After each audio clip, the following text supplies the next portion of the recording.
Biden is out in what can only be described, in no hyperbole, as a coup in the Democratic Party, as a true insurrection. Joe Biden will not be the Democratic nominee for president in 2024. A special edition of The Will Cain Show, which normally streams every Monday through Thursday live at 12 o'clock Eastern Time at foxnews.com, on the Fox News YouTube channel and the Fox News Facebook page. Always on demand at Apple, Spotify, or by subscribing on YouTube, where you'll get episodes such as this special instant reaction to Joe Biden announcing he will not seek the nomination for president of the United States. It's the first time since 1968, since Lyndon Baines Johnson, that a sitting president did not seek re-election.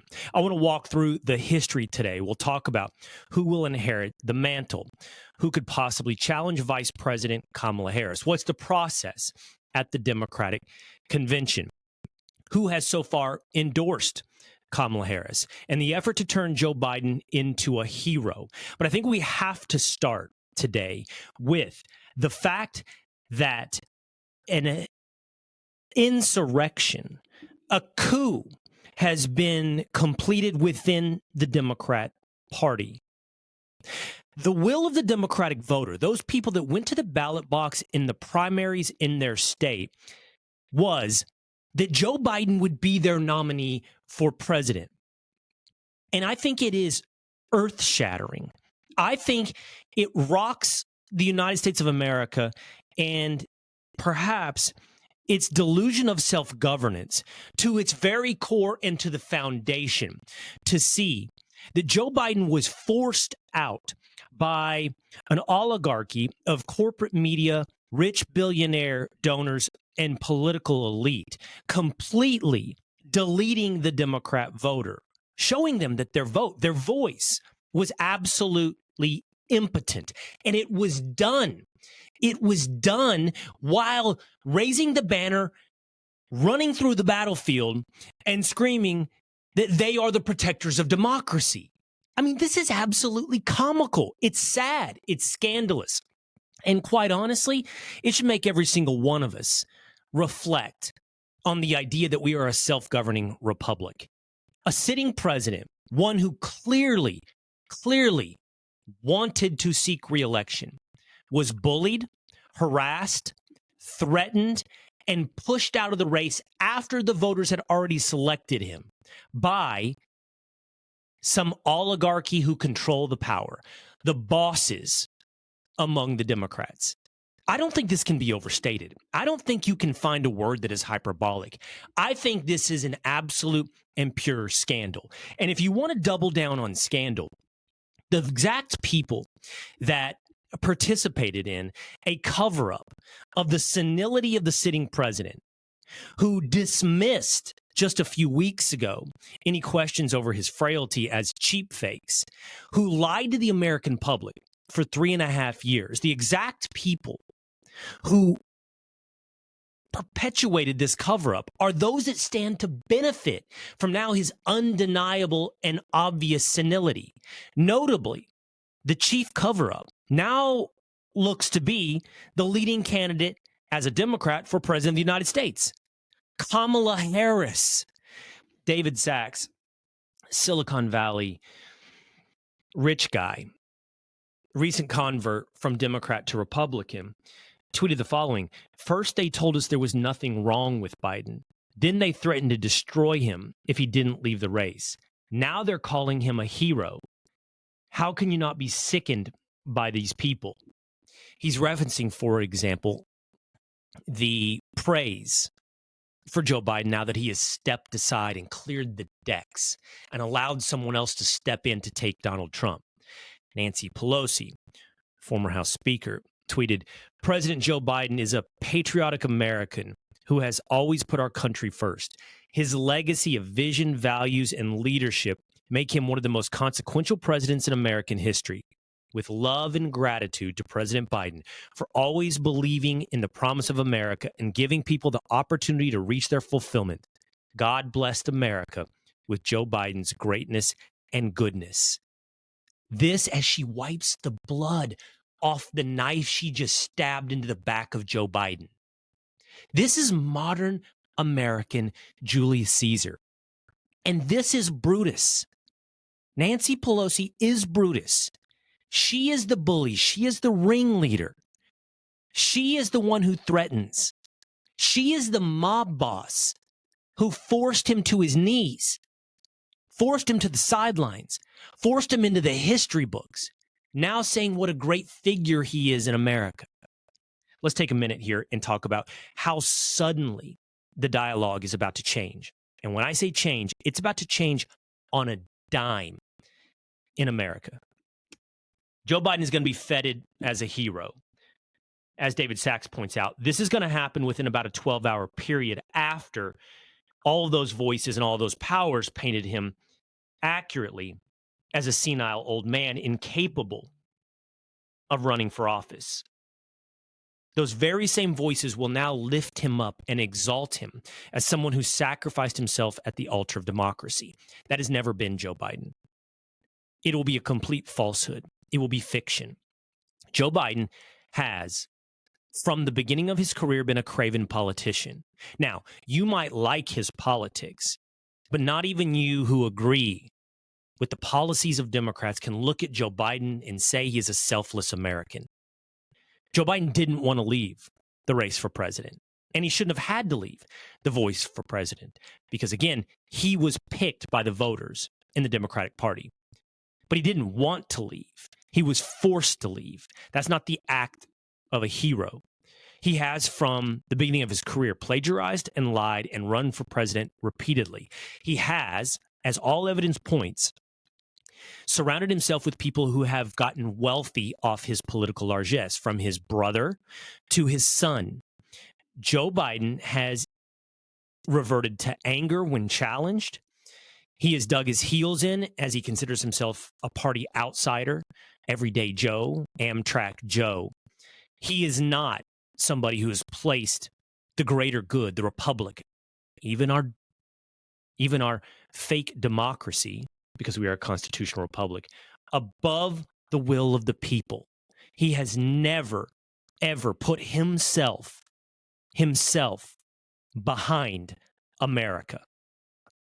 And now they will turn and they will call him a hero. What will also happen in a matter of hours is that Kamala Harris will become the greatest person ever born into America. Charles C.W. Cook, a writer at National Review, an excellent writer at National Review, said, watch what's about to happen in the media when it comes to Kamala Harris. And if you dare question Kamala Harris's greatness, that she might be in the running now for the 5th spot on Mount Rushmore, well, you know how that's going to go. Well, you're going to be racist. The race card is about to be dealt face up. The race card is going to fly around the card table. It's going to challenge 2020. I mean, Aunt Jemima didn't survive the first time, and I don't know if Uncle Ben is still around, but he will certainly not survive 2024. Question Kamala Harris's record? Racist. Question Kamala Harris's past? Racist. Question Kamala Harris's failures as the borders are? Racist. Question how she rose to power and fame? Racist. Dare support Donald Trump? Racist. Now, I think that knife has been dulled. I think that accusation has been blunted, but that doesn't mean they're going to wield that sword no matter how dull the blade. Trust me, everything in America is about to become racist. But I don't think we can move beyond this idea, this incredibly, in my estimation, again, foundation-shattering idea that they have subverted democracy while destroying democracy. There is literally nothing we can take seriously from someone who thwarts the will of the voter while yelling that they're defending democracy. It should make us also not just look forward, but look backwards. I mean, these are the very same people that said you shouldn't question COVID, the vaccine, the death rates, the hospitalization rates, masks, child vaccination, school closures. These are the very same people who tell you that Donald Trump is a Russian asset, that he was cool with Russian bounties on American soldiers, that he said to drink bleach. that he's a threat to democracy, that he said Nazis were very fine people. These are the very same people that have perpetuated hoax after hoax and propaganda after propaganda. And I don't think I have to remind you, because it should be fresh, that just 3 weeks ago, they were telling you that it was inappropriate, that it was a conspiracy, that it was a cheap fake to question Joe Biden's frailty. Just a few months ago, Laura Trump appeared on CNN talking to Jake Tapper. Laura Trump uttered the words. Tapper was challenging her about whether or not she was making fun of Joe Biden's stutter. She's like, no, I didn't even know he had a stutter. Remember the weird stutter get out of jail free card? Remember the weird stutter ripcord on the parachute anytime you question Joe Biden's mind? She said, I didn't even know that he had a stutter. Tapper pressed, moral high ground. How dare you make fun of somebody with a disability? Trump said, I didn't even know that. I was actually questioning his cognitive ability. At which point, steam came out of Tapper's ears. The wheels ground to a halt. The CNN TV moral high ground went, I can't allow you to perpetuate that on our airwaves. You have no evidence. You are not a doctor. How do you diagnose from afar? Just a few months ago, this was the propaganda about Joe Biden's cognitive ability. And now they literally conducted an intra-party coup because of Joe Biden's cognitive inability. And I should say, not because of his inability to run the office of the presidency, but because of his inability, and solely his inability, to, again, win the office of the presidency. Donald Trump has already tweeted out, if he's incapable of running, he's incapable of governing. If he's incapable of running for office, he's incapable of running the United States of America. It should be a call today. It should be a call among his cabinet. It should be a call of all the people that are freshly taking their blades out of the back of Joe Biden to invoke the 25th Amendment. You cannot leave the United States of America compromised for August, September, October, November, and December. You can't leave us in a position leaderless because we have a president who's deep into senility. No. If all of a sudden you have moral high ground, if all of a sudden you're willing to tell the truth, if all of a sudden you're willing to force him out because of his inabilities, you have to force him out of the office. It is a matter of national security. You might as well go ahead and finish the coup. Install Kamala Harris. Invoke the 25th Amendment. Now, what will happen? Will it be Kamala Harris? Here's the mechanics of what's going on right now.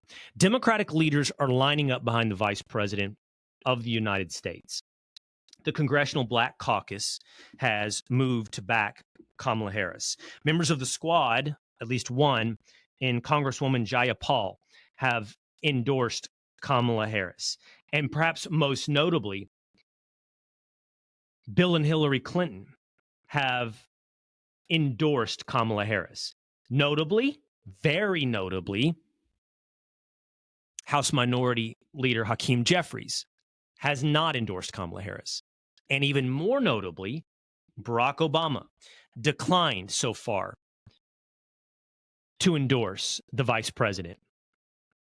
Olivia Nuzzi, who recently wrote the piece in New York Magazine revealing months of concern of Joe Biden's health, tweeted out Barack Obama not endorsing Kamala Harris. Quote, I have extraordinary confidence that the leaders of our party will be able to create a process from which an outstanding nominee emerges. So what is that process? Well, Joe Biden, again, through a fake primary, has all of the delegates, virtually all of the delegates within the Democratic Party, pledged to his nomination as the president, as the nominee for president of the United States. If he's not going to seek re-election, those delegates, some 3,000, become free to vote however they'd like. In order for a candidate to win now, the Democratic nominee, they have to win a majority. They could do it as soon as the roll call at the Democratic National Convention, or a virtual roll call, some are suggesting could happen in early August before the DNC. Any candidate would have to win something like in the vicinity of 1,600 votes from those delegates, the majority, regardless of the number, the majority of the delegates involved in the DNC. Now, if no one wins a majority on the first round of voting, it can be opened up to any number of candidates. You only have to have 300 delegates voting for you to get yourself into the running, and you would go through round after round after round of voting. That's when you hear of things coming in like a brokered convention, because supporters of one candidate could go and throw their weight behind another candidate if perhaps you have a combined ticket. You start to make backroom deals. You start to figure it out. Now, that is chaos. But before we get to chaos, there would have to be a lot. And I don't think at this point anything should be counted out, because let's just take a quick refresher course. June 27th was the debate between Joe Biden and Donald Trump. And since that time, we have had a complete mutiny within the Democratic Party. We've had the Supreme Court of the United States reaffirm presidential immunity, thus neutering the lawfare to stop Donald Trump. We have had the classified documents case in Florida tossed out against Donald Trump. We've had an attempted assassination of Donald Trump. We've had the Republican National Convention, and we've had a successful coup in the Democratic Party to replace Joe Biden. All in 3 weeks. Crazy. So that chaos I just described, the DNC, not to be dismissed. But for now, it's powerful. It's important that Joe Biden has thrown his weight behind Kamala Harris. Presumably, those delegates pledged to Joe Biden would follow course, follow in the party manner in supporting Kamala Harris. But Joe Biden didn't have the power to withstand the party bosses, the political elite, the corporate media, the billionaire donors. So if those same groups who've already thwarted the will of the voter decide someone else should be the nominee, why would we presume they couldn't thwart the will of the Democratic delegate at the DNC? Money, by the way, would be much easier to transfer to Kamala Harris, all the money raised by the Biden-Harris campaign. There are machinations where they could move that money to the DNC, to a PAC, but it comes with more restrictions. It's not as free-flowing as if it just goes to Kamala to use as she will.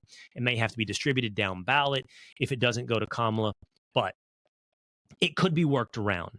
And again, if donors decide to get behind somebody else, then it won't be Kamala. But who would throw their hat in the ring? Who would challenge Kamala Harris? I mean, here are the names that everybody talks about. Governor Gavin Newsom of California, Governor Gretchen Whitmer of Michigan, Governor Josh Shapiro of Pennsylvania. These are some of the most popular names, both as vice presidential running mates, but also as potential presidential candidates, challenging or joining Kamala Harris. But in order to get there, all of those delegates would have to overcome everything working in Kamala Harris's favor, like the biggest electoral impediment for Democrats has now just been removed. Say what you will, and I definitely think policies matter. Whatever happens here, whether or not it's Whitmer or Newsom or Harris, it's a continuation of the policies that have led to the last 3 years. It is a continuation of policies that have led to a porous open border, to a fentanyl crisis, to wars on the world stage on multiple fronts, to an economy gripped by inflation, a culture racked with identity politics. But even though those policies would remain, no matter the nominee, you're going to have to overcome the biggest one for the Democratic Party would have been to overcome age and enthusiasm with Joe Biden. Kamala Harris erases that problem. The Democrats have deleted the voter. They've also deleted age and enthusiasm. It will happen. It's happening now. By the time we're speaking together on Sunday night or Monday morning, they will have rallied and they will begin to build enthusiasm for Kamala Harris. So they will remove the biggest impediment in their fight against Donald Trump. But if you want to replace Kamala Harris, you have more than just replacing age and enthusiasm. You're going to have to stand up to identity politics. You're going to have to say that you're a better candidate than a woman of color.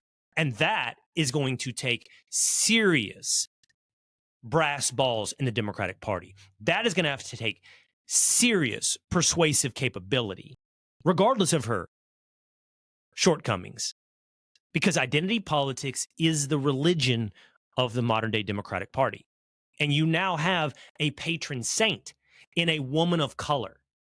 So good of luck, Gavin Newsom, replacing Kamala Harris. What more if you're Whitmer or Shapiro or Newsom? You'd have to ask yourself, is now the time? Is now the cycle? Donald Trump has a huge head of steam, a massive boulder of momentum. He has the fact that he has survived assassination attempt when his last opponent couldn't survive an inter-party coup. He has a very successful unifying Republican National Convention. He has defeated lawfare, and he's winning in almost every poll. I mean, if you're Kamala Harris or anyone looking to replace her, you have to ask yourself, if you have stepped in to a bottom of the ninth, bases loaded situation, and you're the relief pitcher trying to get out the cleanup hitter at the end of the ball game. That being said, the ball game is not over by any stretch of the imagination. As we've illustrated just in the past 3 weeks alone, what's changed? What's changed in the past 8 days? So there will be plenty of things that change in the next several months that can tip this election in any favor. But you still have to measure what kind of uphill battle it is if you're someone who seeks the presidency in 2024 or 2028 or 2032. So I think Harris will have that over Newsom, Whitmer, Shapiro, in them making the calculation, why would I defeat Kamala Harris just to lose to Donald Trump? As I mentioned, this is the first time something like this has happened since 1968. We brought this up to you several months ago right here on the Will Cain Show. We talked about the parallels, the similarities to 1968. Lyndon Baines Johnson was a sitting president. He decided not to seek re-election. He was facing at the time a Kennedy, Robert F. Kennedy. Joe Biden and Donald Trump are facing to some extent, to the extent that he can get on the ballot, Robert F. Kennedy Jr. Unpopular wars across the world. In that case, Vietnam, now Israel, Ukraine, facing Joe Biden. An economy slugging along at best. Health concerns for the president. LBJ had suffered a heart attack. As Dana Perino pointed out yesterday on Fox, the difference being Lady Bird Johnson didn't want LBJ to seek re-election. Jill Biden didn't want Joe Biden to give up his pursuit for re-election. And heading into a convention where you had riots and protests across the country. This time, it's over Israel and Palestine. It's on college campuses. It's in big cities. And it's anticipated to take place in Chicago. Oh, by the way, the same exact place as the Democratic National Convention in 1968. It's anticipated to take place in Chicago for the DNC in 2024. The parallels are similar down to the sitting president of the United States bowing out and not seeking re-election for president. What a moment. What a scandal. I mean it. It's comical.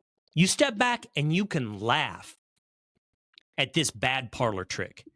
You can laugh at a magician with no skill, that you can see where he's hiding the ball.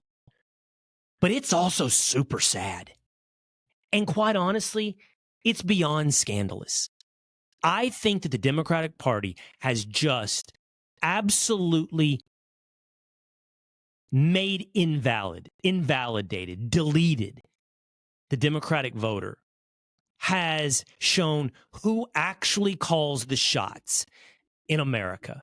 And it is not Americans. All right, this has been a special episode of the Will Cain Show, responding to Joe Biden not seeking re-election for president in 2024. I will see you again next time. Hey, it's Will Cain. Click here to subscribe to the Fox News channel on YouTube. It's the best way to get our latest interviews and highlights. And click to subscribe to the Will Cain podcast for full episodes right now.